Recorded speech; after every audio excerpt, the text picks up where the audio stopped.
Hello everyone, welcome back into this channel. So in this video I would like to show you the way how to turn off the red receipt on Instagram. So basically the red receipt is the informations about the moment whenever you already read the message that people send to you, so that the people will get the informations about the you are already read the message, and of course they will expecting your reply.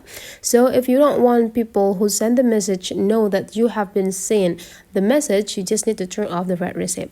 To turn off the red receipt, you just need to take a look on this bottom side, and you just need to visit your profile.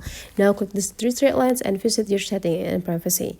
Now you just need to scrolling down until you found how others can interact with you here, and then just go click the messages and story replies.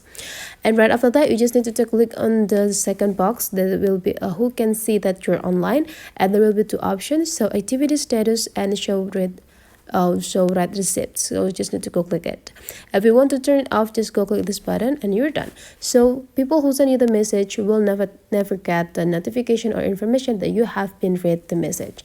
So that is the way how to turn off the red receipt on Instagram. Hopefully this tutorial today is useful for you. Thank you for watching, and I would like to see you for the next tutorial.